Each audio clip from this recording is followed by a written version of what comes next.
Hello guys, welcome back to my channel Techno Sabuj. বন্ধুরা, তোমার সবাই কেমন আছো? আশা করি ভালোই আছো। গাইস, চলে এলাম তোমাদের জন্য আরেকটি নতুন স্ট্যাটাস এডিটিং টিউটোরিয়াল ভিডিও নিয়ে। গাইস, তোমরা পিপুতে যে স্ট্যাটাস ভিডিওটা দেখলে বর্তমান সোশ্যাল মিডিয়া এবং ইনস্টাগ্রাম রিলসে খুব ট্রেন্ডে রয়েছে। গাইস, তোমরা যদি তোমাদের ফটোতে ওই ধরনের স্ট্যাটাস ভিডিও মেক করতে চাও তাহলে এই ভিডিওটা প্রথম থেকে শেষ পর্যন্ত দেখতে থাকো। গাইস, তোমরা খুব সহজেই একটি এক্সএমএল ফাইল দিয়ে এবং তোমাদের ফটোতে ওই ধরনের স্ট্যাটাস ভিডিও মেক করতে পারবে। গাইস, ভিডিওটি মেক করার জন্য ফার্স্ট তোমাদের একটি অ্যাপ্লিকেশন লাগবে allied motion, second XML file, third background music. এগুলো ডাউনলোড লিঙ্ক এই ভিডিও ডেসক্রিপশন বক্সে দেওয়া আছে, তোমরা সেখান থেকে ডাউনলোড করে নেবে। চলো গাইস, মূল ভিডিওতে যাওয়া যাক। তার আগে তোমাদের কাছে ছোট্ট একটা রিকোয়েস্ট, ভিডিওটা যদি তোমাদের পছন্দ হয়ে থাকে তাহলে অবশ্যই ভিডিওতে একটি লাইক করবে এবং চ্যানেলে যদি নতুন হয়ে থাকে তাহলে অবশ্যই চ্যানেলটিকে সাবস্ক্রাইব করে পাশে থাকা বেল আইকনটিকে অল নোটিফিকেশনে সেট করে নেবে এরকম নতুন নতুন ভিডিও সবার আগে পেতে। গাইস, যারা আমার চ্যানেলটিকে সাবস্ক্রাইব করছো তাদেরকে অসংখ্য অসংখ্য ধন্যবাদ। I love you so much. Guys, তোমাদের সাথে আছে আমি হৃদয়। চলো গাইস, মূল ভিডিওতে যাওয়া যাক। So let's go. Welcome back. Guys, allied motion open করবে। গাইস, তোমাদের কাছে অ্যালাইট মোশন ফ্রি ভার্সন না থাকে তাহলে তোমরা আমার টেলিগ্রাম চ্যানেলে জয়েন হয়ে নেবে। গাইস, টেলিগ্রাম চ্যানেলের লিঙ্ক এই ভিডিও ডেসক্রিপশন বক্সে দেওয়া আছে, তোমরা সেখান থেকে লিঙ্কে ক্লিক করে আমার টেলিগ্রাম চ্যানেলে জয়েন হয়ে নেবে। এরপর উপরে মেসেজ পিন করা থাকবে, তোমরা সেখান থেকে ডাউনলোড করে নেবে। এরপর অ্যালাইট মোশন ওপেন করবে। এরপর এই প্রজেক্ট অপশনে ক্লিক করবে। গাইস, উপরে দেখতে পাচ্ছ মার্ক XML 239 টেকনো সবুজ। তোমরা এই এক্সএমএল ফাইলটা ডাউনলোড করে অ্যালাইট মোশনে ইনপুট করে নেবে। গাইস, তোমরা যদি এক্সএমএল ফাইল ডাউনলোড করে অ্যালাইট মোশনে ইনপুট করতে না পারো, এই ভিডিও ডেসক্রিপশন বক্সে একটি ভিডিও লিঙ্ক দেওয়া আছে, তোমরা সেই ভিডিওটা দেখে নেবে। তাহলে তোমরা খুব সহজে এক্সএমএল ফাইল ডাউনলোড করে অ্যালাইট মোশনে ইনপুট করতে পারবে। এরপর এক্সএমএল ফাইলটা ওপেন করবে। এবার স্ক্রল করে নিচে চলে আসবে। গাইস, নিচে যে এসি কালার লেয়ার দেখছো, তোমাদের প্রত্যেকটা লেয়ারে ফটো রিপ্লেস করতে হবে। গাইস, তোমরা এখানে যে ফটো রিপ্লেস করবে তোমাদের ফটোগুলো কিন্তু আগে 9:16 ইস্যুতে ক্রপ করে নিতে হবে। গাইস, তোমরা যদি ফটো 9:16 ইস্যুতে ক্রপ করতে না পারো, এই ভিডিও ডেসক্রিপশন বক্সে একটি ভিডিও লিঙ্ক দেওয়া আছে, তোমরা সেই ভিডিওটা দেখে নেবে। তাহলেই তোমরা খুব সহজে ফটো 9:16 ইস্যুতে ক্রপ করতে পারবে। এবার গাইস, এখানে যে তিনটি এসি কালার লেয়ার দেখছো, তোমাদের দুইটি লেয়ারে ফটো রিপ্লেস করতে হবে। নিচের লেয়ারটাতে কোনো ফটো রিপ্লেস করতে হবে না। উপরের লেয়ারটাকে সিলেক্ট করবে, ওকেতে ক্লিক করবে, কালার ফিল্টার এতে ক্লিক করবে, উপরে স্টারে ক্লিক করবে।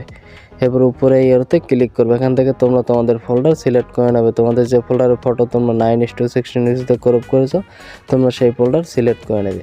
এবার এখান থেকে তোমরা তোমাদের পছন্দের একটি ফটো সিলেক্ট করে উপরে প্লাস আইকনে ক্লিক করে দেবে। এরপর বাই টাচ করবে। গাইস, দেখতে পাচ্ছ তোমাদের এখানে প্রথম ফটো অ্যাড হয়ে গেছে। এবার নিচে 2 নম্বর লেয়ারটাকে সিলেক্ট করবে, ওকেতে ক্লিক করবে, কালার ফিল্টারে ক্লিক করবে, প্রেস্টারে ক্লিক করবে। এখান থেকে নতুন আরেকটি ফটো সিলেক্ট করে উপরে প্লাস আইকনে ক্লিক করে দেবে। এরপর বাই টাচ করবে। গাইস, দেখতেছো তোমাদের এখানে ফটো অ্যাড হয়ে গেছে। এরপরে এরতে ক্লিক করবে, তাহলে তোমরা 4.11 সেকেন্ড অবধি চলে আসবে। গাইস, এখানে যে স্কাই কালার লেয়ার দেখছো, তোমাদের প্রত্যেকটা লেয়ারে লেখা 1। তোমরা এখান থেকে স্ক্রল করে একদম তোমরা 8.19 সেকেন্ড এই পর্যন্ত তোমরা একটি ফটো রিপ্লেস করবে। গাইস, কী করে ফটো রিপ্লেস করবে আমি দেখিয়ে দিচ্ছি। ফার্স্ট লেয়ারটাকে সিলেক্ট করবে, ওকেতে ক্লিক করবে, কালার ফিল্টারে ক্লিক করবে, ব্রাশটারে ক্লিক করবে। এখান থেকে নতুন একটি ফটো সিলেক্ট করে উপরে প্লাস আইকনে ক্লিক করে দেবে। এরপর বাই টাচ করবে। এবার স্ক্রল করে পরের লেয়ারটাকে সিলেক্ট করবে, ওকেতে ক্লিক করবে, কালার ফিল্টারে ক্লিক করবে, ব্রাশটারে ক্লিক করবে। আবার সেম ফটোটাকে সিলেক্ট করে উপরে প্লাস আইকনে ক্লিক করে দেবে। এরপর বাই টাচ করবে। গাইস, আমি বাকি লেয়ারের ফটোগুলো ফটাফট রিপ্লেস করে নিচ্ছি। গাইস, দেখতে হচ্ছে আমি 8.19 সেকেন্ড অবধি একটি ফটোই রিপ্লেস করেছি। গাইস, তোমরা এভাবে সমস্ত লেয়ারে ফটোগুলো একটি ফটো রিপ্লেস করে নেবে। এবার তোমরা এখানে 8.19 সেকেন্ড অবধি চলে আসবে। গাইস, এখানে যতগুলো এসি কালার লেয়ার থাকবে তোমাদের এখানে আরেকটি নতুন ফটো রিপ্লেস করতে হবে। এই লেয়ারটাকে সিলেক্ট করবে, ওকেতে ক্লিক করবে, কালার ফিল্টারে ক্লিক করবে, ব্রাশটারে ক্লিক করবে। এখান থেকে নতুন একটি ফটো সিলেক্ট করে উপরে প্লাস আইকনে ক্লিক করে দেবে। এরপর বাই টাচ করবে। গাইস, দেখতে হচ্ছে এখানে আমি নতুন একটি ফটো অ্যাড করে নিচ্ছি। গাইস, আমি ফটাফট বাকি লেয়ারও ফটোটা রিপ্লেস করে নিচ্ছি। গাইস, দেখতে পাচ্ছ আমি সমস্ত লেয়ারে ফটো রিপ্লেস করে নিচ্ছি। গাইস, লাস্টে যে একটি লেয়ার আছে তোমাদের এখানে কোনো ফটো রিপ্লেস করতে হবে না। এছাড়া যতগুলো সেখানে লেয়ার থাকবে তোমরা প্রত্যেকটা লেয়ারে ফটো রিপ্লেস করে নেবে। গাইস তোমাদের সমস্ত ফটো রিপ্লেস করা হয়ে গেলে স্ক্রল করে একদম প্রথমে চলে আসবে, এর নিচে থাকা প্লাস আইকনে ক্লিক করবে, মিডিয়াতে ক্লিক করবে, পরে এখান থেকে তোমরা ব্যাকগ্রাউন্ড ইমেজটাকে সিলেক্ট করে নেবে। এবার স্ক্রল করে সবার উপরে চলে আসবে, উপরে ভিডিও লেয়ারটাকে সিলেক্ট করবে, উপরে থ্রিডটে ক্লিক করবে, নিচে এক্সট্রাক্ট অডিওতে ক্লিক করবে, তাহলে তোমাদের ভিডিও থেকে অডিওটা আলাদা হয়ে যাবে। এবার ভিডিও লেয়ারটাকে সিলেক্ট করবে, উপরে ডিলিট আইকনে ক্লিক করবে, তাহলে তোমাদের ভিডিওটা ডিলিট হয়ে যাবে।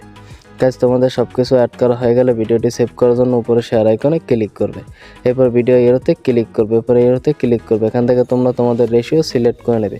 আমি 700 করে রাখছি, ফ্রেম রেট ফুল রাখবে, কোয়ালিটি হাই রেখে এক্সপোর্টে ক্লিক করে দেবে, তাহলে তোমাদের ভিডিওটা এক্সপোর্ট হয়ে যাবে। গাইস আমাদের ভিডিওটি এক্সপোর্ট হয়ে গেছে, এবারে সেভে ক্লিক করবে, তাহলে তোমাদের গ্যালারিতে সেভ হয়ে যাবে। গাইস আজকের ভিডিও এই পর্যন্তই, দেখা হচ্ছে পরবর্তী একটি নতুন ভিডিওতে নতুন টপিক নিয়ে, ততক্ষণ ভালো থাকবে, সুস্থ থাকবে।